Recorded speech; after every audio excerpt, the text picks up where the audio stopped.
சேலம் மாநகராட்சியில் ஆமா. ஒப்பந்த பணியாளர் ஒப்பந்த பணியாளர்கள்ட்ட வந்து தூய்மை பணியாளர் தானே தூய்மை பணியாளர்கள்ட்ட தான் ஏமாந்தவன் தானே. ஏன்னா யாரும் கேட்க மாட்டாங்க. அடிமைகள் மாதிரி ட்ரீட் பண்றாங்க சார். 20,000 ரூபாய்க்கு மேலே போனால் இஎஸ்ஐ பிஎஃப் இதெல்லாம் பிடிக்கணும். 23,000 ரூபா சம்பளங்கிறவங்களும் இஎஸ்ஐ பிஎஃப் பிடிப்பாங்க. அதுவும் அவங்க சம்பளம் தான் பிடிச்சி தான் கட்டுவாங்க. அதெல்லாம் பிடிக்க மாட்டோம், கட்ட மாட்டோம், எதை பற்றியும் பேசக்கூடாது, நிரந்தரம் பற்றி பேசக்கூடாது, தொழிற்சங்கம் அமைக்கக்கூடாது, இப்படி எல்லாம் 100 ரூபா பாண்டு பேப்பரில் எழுதி கொடுத்துட்டா தொழிலாளர் நல ஆணையத்தில் போய் நாளைக்கு ஏதாவது ஒரு பிரச்சனைன்னு கேட்டால் அந்த பாருங்க 100 ரூபா பாண்டு பேப்பரில் எழுதி நீங்க தான் எழுதி கொடுத்துறாங்க. கொடுத்துருக்கீங்க. குழந்தைத்தனமாக இருக்காது.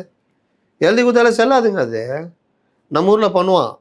ஆனா உனக்கு அதை வச்சு மிரட்டுவாங்கல்ல சார். யாரு இந்த மாதிரி நீ எழுதி கொடுத்துருக்க பாரு அப்படின்ட்டு. அது விஷயம் தெரியாதவங்களும் மிரட்டுவாங்க.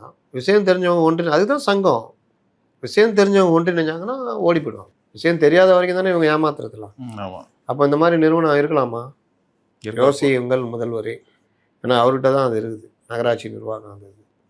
அதனால் இந்த மாதிரியும் இந்த ரணகலத்திலையும் குதூகூலமாக இருக்கிறார்கள். இன்னும் பல இடங்களில் வந்துக்கிட்டே இருக்குது இந்த மாதிரி விவகாரங்கள்.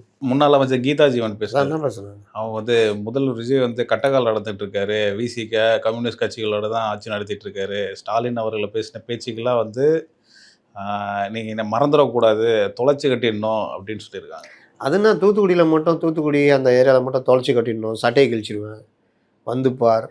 அவர் ஒரு கேஸ் போடணும், அவர் அவங்க கவர்மெண்ட் பேசி நீங்கள் பார்த்துருக்கீங்களா சார்? யார் பேசி? கீதா ஜீவன் அவர்கள் சத்தியமாக பார்த்ததில்ல. இப்போ தான் பார்க்குறோம்ல. பேசாதவங்களாம் பேசினுக்கிறாங்க. அதனால் நான் தொலைச்சி கட்டுறோண்ணா. அதாவது கட்டக்காலில் நடக்கிறாரு. எத்தனை பேர், எத்தனை எம்எல்ஏ? 107, 11 பேர் வெளியிலேருந்து ஆதரவு. அதில் 5 காங்கிரஸு, மீதி இவர்கள் கூட்டணி இருந்ததுன்னு. சரி, கட்டக்காலில் நடக்கிறாரா?